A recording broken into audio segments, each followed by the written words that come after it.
તો હવે જે આપણે ભણવા જઈ રહ્યા છે, બોલો બધાનું નામ શું છે? એક સંકરણના પ્રયોગની રજૂઆત, સમજૂતી, પણ કોના દ્વારા? Punnett square. બરાબર. ગઈકાલે આપણે જે સંકરણનો પ્રયોગ ભણી ગયા ને, એ જ પ્રયોગ આપણે ભણવાનો છે, પણ એક નવી પદ્ધતિથી, જેને કહેવાય છે પુનેટ સ્ક્વેરની પદ્ધતિ. આની અંદર આપણે ચોરસ પાડીશું. શું પાડીશું? ચોરસ. અને એની અંદર આપણે જન્યુઓને લખીશું અને એના પરથી આપણે સંતતિઓને મેળવીશું. એકદમ ઈઝી છે, પણ આપણે આમાં ભણવાનું શું છે તે પહેલા સમજી લો. પુનેટ સ્ક્વેરની અંદર આપણે 2 થી 3 વસ્તુ વિશે જાણીશું. આપણું ધ્યાન સૌથી પહેલા હશે જનીન પ્રકાર વિશે. જનીન પ્રકાર. બીજું હશે આપણું ધ્યાન સ્વરૂપ પ્રકાર ઉપર. જો પહેલું જનીન પ્રકારને જોવાનું, બીજું આપણે સ્વરૂપ પ્રકારને જોવાનું, અને ત્રીજી વસ્તુ આપણે જનીનોની આવૃત્તિને જોઈશું. આ 3 વસ્તુ ઉપર પુનેટ સ્ક્વેર પદ્ધતિ રચાયેલી છે. તો ચાલો સ્ટાર્ટ કરીએ છીએ. આની અંદર હોય શું તે ગઈકાલે આપણી પાસે 2 પ્રકારના છોડ હતા. એક છોડ કેવો હતો? ઊંચો, અને બીજો છોડ કેવો હતો? નીચો. હવે આની અંદર સૌથી પહેલા હું શું કરીશ તે જોજો. સૌથી પહેલા આ રીતે હું 2 ચોરસ પાડીશ. બધા જોયા કરે. પુનેટ સ્ક્વેરમાં સૌથી પહેલા તો આપણે 2 ચોરસ પાડી દઈશું. આ પહેલું ચોરસ અને એની નીચે આ બીજું ચોરસ. હવે છે ને આ જે ચોરસ છે તે કોને પ્રેઝન્ટ કરશે કહું? F1 પેઢીને. અને આ જે ચોરસ છે તે કોને પ્રેઝન્ટ કરશે? F2 પેઢીને. અને F2 F1 એની ઉપર આવે આપણા પિતૃઓ. કોણ આવે? પિતૃઓ. તો યાદ કરો આપણી પાસે ગઈકાલે 2 પિતૃ હતા. એક પિતૃ કેવો હતો? ઊંચો. અને બીજો કેવો હતો? નીચો. આ ભાઈ નર હશે તો પેલી બેન કોણ હશે? માદા. ચાલો, જે ઊંચો શુદ્ધ પિતૃ હતો તેના જે જન્યુ હતા તે ટીટી હતા, અને આ બંને સ્મોલ ટી હતા. હવે જોજો, આનું સંકરણ થશે. આ બે વચ્ચે સંકરણ થશે, તો એ બેની વચ્ચેથી જે સંતતિ બનશે તે બનાવવાની કેવી રીતે તે જોજો. આ નવી રીત. જો આ ટી છે ને તેને તોડી નાખવાના. એક ટી ને અહીંયા નાખો, બીજા ટી ને અહીંયા નાખો, તો લખાય આ રીતે. જોજો, ટી. એવી રીતે આ ટી ને અહીંયા મૂકો, આ ટી ને અહીંયા મૂકો, તો લખાય આ રીતે સ્મોલ ટી. મેં શું કહ્યું બધાને ખબર પડી? T T T T. હવે શું કરવાનું? જોડવાનું. ચાલો, અહીંયાથી આ ટી ને અહીંયા મૂકું, અહીંયાથી આને મૂકું. પછી જો અહીંયાથી આ આવશે, અહીંયાથી આ ભાઈ આવશે, પછી અહીંયાથી આ ઉતરશે, અહીંયાથી આ ભાઈ ઉતરશે, અહીંયાથી કેપિટલ ટી ઉતરશે, અહીંયાથી કોણ ઉતરશે? Small T. તો બોલો આપણને કેટલી સંતતિ મળી? 4. અને 4 સંતતિમાં જન્યુઓ કયા કયા છે? T. Sorry. Capital small, capital small, capital small, capital small. છે કે આટલી વસ્તુ સમજ પડી?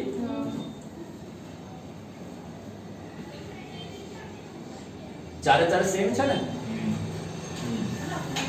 અને આ બધા જે છોડ છે એનો સ્વરૂપ પ્રકાર બધા અહીંયા જોશે. જનીન પ્રકાર કયો મળ્યો? Capital small. આપણી પાસે સંતતિ કેટલી છે અહીંયા? 4. અહીંયા સંતતિઓ કેટલી છે? 4. 4 માંથી 4 એ 4 આવી મળી કે ના મળી? એનો મતલબ આવૃત્તિ કહેવાય 1 by 1 1. હું શીખવાડું છું તે શીખી લેજો. નવી વસ્તુ છે, અને પાછળ તમે લોકો વાત નહીં કરતા. પહેલા વાત કરો જનીન પ્રકાર. બધાનો જનીન પ્રકાર કેવો છે? Capital small. સંતતિઓ કેટલી? 4. 4 માંથી 4 એ 4 આવી છે ને? તો 4 by 4 લખાય, અને 4 by 4 એટલે 1. એનો મતલબ અહીંયા જે એક છે ને તે આવૃત્તિ કહેવાય. શું કહેવાય? આવૃત્તિ. કોની આવૃત્તિ? આની આવૃત્તિ. અથવા તો એવા જન્યુની આવૃત્તિ કે જેનો જનીન પ્રકાર ટીટી છે. ટીટી જનીન પ્રકાર ધરાવતા જન્યુઓની આવૃત્તિ કેટલી મળી અહીંયા? 1. હા, પણ આ આવૃત્તિ કઈ પેઢીમાં મળી છે? F1. પણ જનરલી F1 પેઢીની આવૃત્તિ કોઈ કામની નથી. આપણે જે મેઈન જોવાનું છે તે F2 પેઢીની આવૃત્તિ છે, બરાબર? પણ આ તો મેં તમને સમજાવી દીધી કે આવી રીતે આવે. હા, બીજી એક વસ્તુ આપણે લખીશું સ્વરૂપ પ્રકાર. ચાલો, જન્યુઓ ગમે તે હોય, આ 4 છોડ કેવા બનશે? ઊંચા. કેમ? કારણ કે આપણી પાસે 2 જનીનો છે, કેપિટલ અને સ્મોલ. એમાંથી કેપિટલ કેવો, પ્રભાવી, સ્મોલ કેવો, પ્રસન્ન. એનો મતલબ કે ચારે ચાર છોડ ઊંચા થશે કે નહીં થાય? કારણ કે ઊંચાપણાનું લક્ષણ પ્રભાવી છે. તો ચારે ચાર છોડ એનો સ્વરૂપ પ્રકાર થશે ઊંચો. બરાબર. અને એની માટે પણ લખવું હોય તો લખાય 4/4 અને 1. 4 માંથી 4 છોડ ઊંચા, આવૃત્તિ 1. તો સ્વરૂપ પ્રકારની આવૃત્તિ પણ 1, જનીન પ્રકારની આવૃત્તિ પણ 1. હવે આપણે શું કરીશું? સ્વફલન કરાવવાનું છે. મતલબ કે કેપિટલ સ્મોલ નું કેપિટલ સ્મોલ સાથે જ કરાવવાનું છે.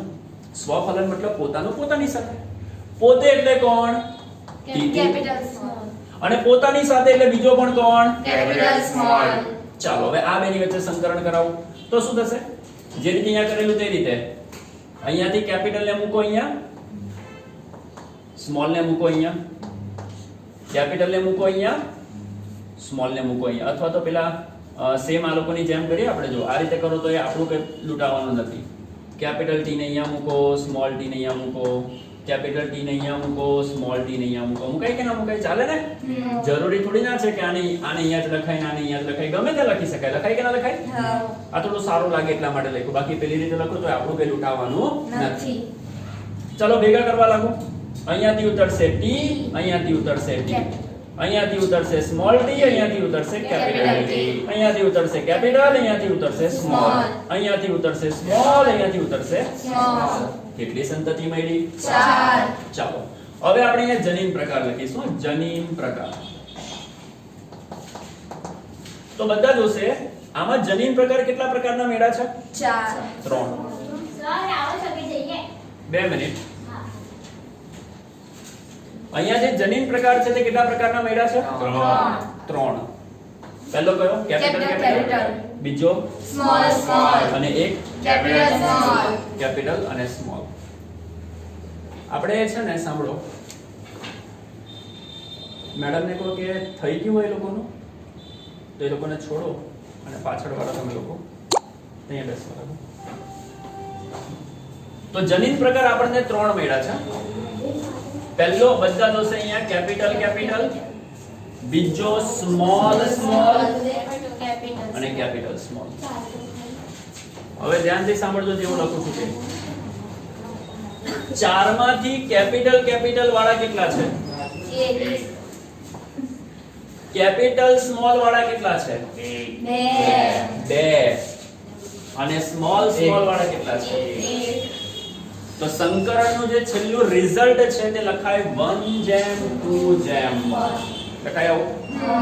બીજું આને બીજી રીતે પણ લખાય. કેવી રીતે લખાય તે જોજો. સંતતિ કેટલી? 4. એમાંથી કેપિટલ કેપિટલ વાળી કેટલી? 1. જેમ સંતતિ કેટલી? 4. એમાંથી કેપિટલ સ્મોલ વાળી કેટલી? 2. સંતતિ કેટલી? 4. સ્મોલ વાળી કેટલી? 1. 1/4 જેમ 2 2 4 એટલે કે 1/2 and 1/4. તો આટલા પોઈન્ટ ક્લિયર છે? જે રીતે મેં અહીંયા કરેલું એવું જ કર્યું છે ને? સંતતિ કેટલી? 4. આના જેવી કેટલી? 4. 4/4 કરો. જવાબ કેટલો આવ્યો? 1. અને એને તમે શું કહેતા હતા? આવૃત્તિ. કોની આવૃત્તિ? જન્યુની. તો અહીંયા ધ્યાનથી જોજો. કાલનો ટાઈમ તમારો 10:30. હા. સમજ પડી કે ના પડી? તો ઇન શોર્ટ આને પણ તમે ચાહો તો આવૃત્તિ કહી શકો કે ના કહી શકો? ફરીથી સંતતિ કેટલી? 4. આના જેવી કેટલી? 4. બે બેનો ગુણોત્તર જે મળે તેને આવૃત્તિ કહેવાય. હા. અહીંયા પણ એ ધંધો થયેલો છે. સંતતિ કેટલી? 4. આના જેવી કેટલી? 1. સંતતિ કેટલી? 4. આના જેવી કેટલી? 2. સંતતિ કેટલી? 4. આના જેવી કેટલી? 1. તો બધી આવૃત્તિ કહેવાય કે ના કહેવાય? આવૃત્તિ આની, આવૃત્તિ આની, આવૃત્તિ આની. અને એને જ મેં આ રીતે લખી શકું ને ખાલી 2 અને 4 એને આ રીતે લખાય ને? ઇટ મીન્સ કે આ બધી આવૃત્તિઓ છે. આવૃત્તિઓ કોની આવૃત્તિઓ? આ લોકોની આવૃત્તિ.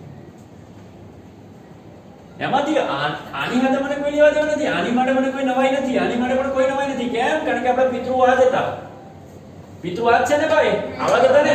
નવાઈ તો મને આની માટે છે એટલે હું પકડીશ કઈ આવૃત્તિને? આ આવૃત્તિને પકડીશ. અને 1/2 એટલે 50% કહેવાય કે ના કહેવાય?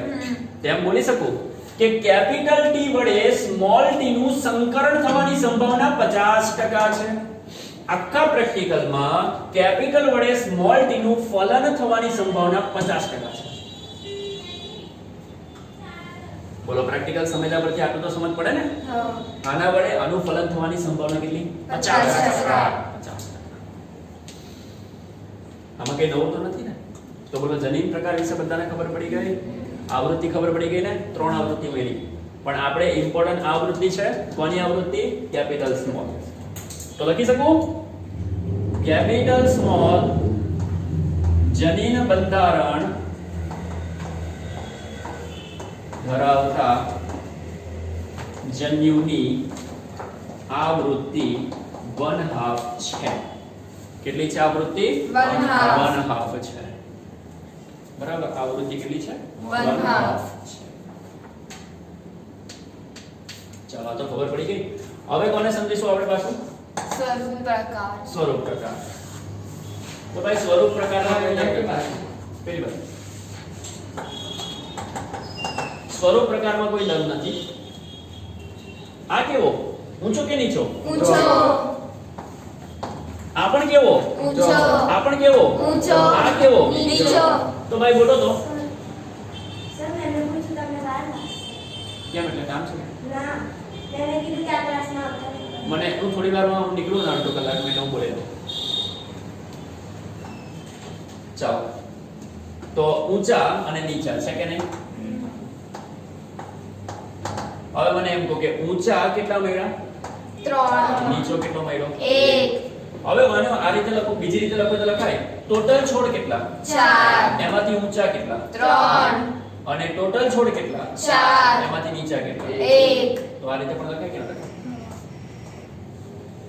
તો આ થઈ ગયો સ્વરૂપ પ્રકાર, આ થઈ ગયો જનીન પ્રકાર. અને હવે શું કરીશું ખબર છે? આ જે તમારો જનીન પ્રકાર જે મળ્યો છે ને, આ જનીનોની આવૃત્તિઓના જે ક્રમ મળ્યો છે ને, એને આપણે એક સૂત્રના સ્વરૂપમાં રજૂ કરીશું. અને સૂત્ર કયું? ax bx whole square. Sorry, ax dy whole square. જ્યાં આપણે x બરાબર શું લઈશું ખબર છે? Capital T. અને y બરાબર શું લઈશું? Small t. સ્મોલ a અને સ્મોલ b. સ્મોલ a અને સ્મોલ b. સ્મોલ a અને સ્મોલ b અનુક્રમે કેપિટલ T અને સ્મોલ t ની કોણ થશે? આવૃત્તિ. હવે તમે ધ્યાનથી સાંભળજો. આ tt જેવા કેટલા લોકો છે? 2 જેની આવૃત્તિ 2/4 મળી. 2/4 ને તોડી નાખો તો 1/2 1/2 થાય કે 1/2 એ બધું જવા દો. ઇન્સોર્ટ આ તો સમજ પડી છે ને? હા. એ જ મેઇન છે. હવે ધ્યાનથી સાંભળજો, હું શું કરીશ તે. આ સૂત્રમાં કિંમતો મૂકવાની છે. a એટલે કોની આવૃત્તિ? Capital T. અને મેં શું કીધું કે કેપિટલ T અને સ્મોલ t એ બંનેની આવૃત્તિઓ કેટલી લેવાની? 1/2 હકીકતમાં 2/4 છે, પણ એકના સંદર્ભમાં જોવા તો 1/2 થશે ને? તો a ની જગ્યા પર આપણે લખીશું 1/2, x ની જગ્યા પર t વત્તા 1/2 સ્મોલ t આખાનો વર્ગ થાય. અને આ રીતે લખો તો તમને કોઈ પ્રોબ્લેમ?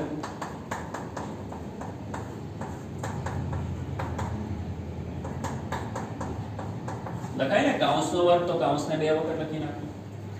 થાય ને? કૌંસનો વર્ગ તો કૌંસને 2 વખત લખો. ચાલો સરખા સરખાનો ગુણાકાર કરો. આ બેનો ગુણાકાર કરો. 2 2 જા 1 1 જા 1, 2 જા 4 અને dt. બરાબર. હવે આ બેનો આની સાથે ગુણાકાર કરો. 1 1 જા 1, 2 જા 4 capital T small t. Recording ચાલે છે હમણાં અહીંયા છે. બરાબર. હવે આનો ગુણાકાર આની સાથે કરીએ. 1 1 જા 1, 2 2 જા 4 small t capital T. Capital small થાય કે ના થાય? એવી રીતે આ બેનો ગુણાકાર કરો. 1 1 જા 1, 2 2 જા 4 સ્મોલ સ્મોલ ભેગા થાય તો આ રીતે મળે. મળે કે ના મળે? હા. હવે જોજો 1/4 કેપિટલ T તેના તે આ બેને જુઓ ધ્યાનથી. આ બેનું શું કરીશું? હે વચ્ચે વચ્ચે પ્લસ આવશે ને? હા વચ્ચે પ્લસ આવશે. એક મિનિટ, આમાં જ પ્લસ આવશે કારણ કે આ બે સરખા છે ને, એમાં જ પ્લસ આવશે. ચલો આનો લસા લેતા આવડશે? હા. તો આનું જો સાદું રૂપ આપશો ને તો જવાબ આવશે 2/4t. આવડશે ને લસા? 4 એટલે કે 4 ચોકા 4 તો 16 થશે ને? આ 1/4 1/4 2/4 જ થાય ને? હા. જો કે 2/4 પણ ના થાય, 1/2 થાય. 1/4 1/4 એ જ થાય ને? 1/2 થશે.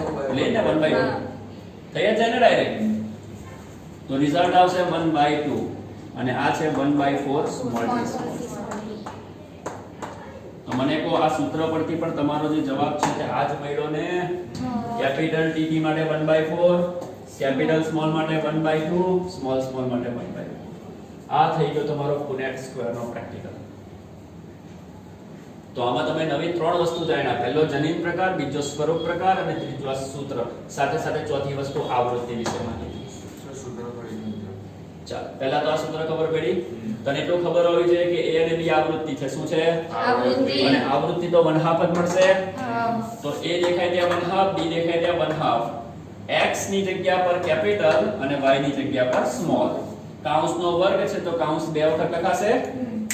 હવે શું કરવાનો? ગુણાકાર. સરખા સરખાનો ગુણાકાર, સરખા સરખાનો ગુણાકાર અને વચ્ચે પેલા અલગ અલગનો ગુણાકાર. ધ્યાનથી જોજો કેવી રીતે કરીશું. પહેલા આ બેનો ગુણાકાર કરો. 1 એકા 1, 2 દુ 4, t ગુણ્યા t, tt. પછી આનો આની સાથે ગુણાકાર. 1 એકા 1, 2 દુ 4, t ગુણ્યા સ્મોલ t, કેપિટલ સ્મોલ. થાય કે ના થાય? પછી આનો ગુણાકાર આની સાથે કરો. 1 એકા 1, 2 દુ 4, સ્મોલ ગુણ્યા કેપિટલ, સ્મોલ કેપિટલ. પછી આનો ગુણાકાર આની સાથે કરો. 1 એકા 1, 2 દુ 4, સ્મોલ ગુણ્યા સ્મોલ, સ્મોલ. હવે તું જોઈ શકે છે અહીંયા આ વ્યક્તિ અલગ છે, આ પણ અલગ છે, પણ આ બે તો સરખા છે ને? તો સરખા સરખાને જોડી દેવાના. એટલે સરખા સરખા વચ્ચે સરવાળો કર્યો. તો 1/4 1/4 એનો સરવાળો થાય 1/2. કેપિટલ સ્મોલ તેના તે, પાછળનું તેનું તે. આવી ગયો આપણો જો. તો અહીંયા ટૂંકમાં કાલનો જ પ્રેક્ટિકલ હતો. કાલે પણ આટલી જ સંતતિ મળેલી, પણ ખાલી ફરક એટલો પડ્યો કે આજે આપણે ચોરસ સ્વરૂપે રજૂ કર્યો. એટલે એને પુનેટ સ્ક્વેર કહેવાય. બોલો આમાં કોઈ કન્ફ્યુઝન હોય તો બોલો. છે કોઈ કન્ફ્યુઝન? તો આપણે કોનો પ્રેક્ટિકલ ભણ્યા? Punnett square. પુનેટ સ્ક્વેર ની એક સંકરણનો પ્રયોગ પુનેટ સ્ક્વેરની રીતે. આવડશે? તો ચાલો આને એકવાર જોઈ લો, પછી હું તમને લખાવું છું થિયરી વિશે મેઈન પોઈન્ટ.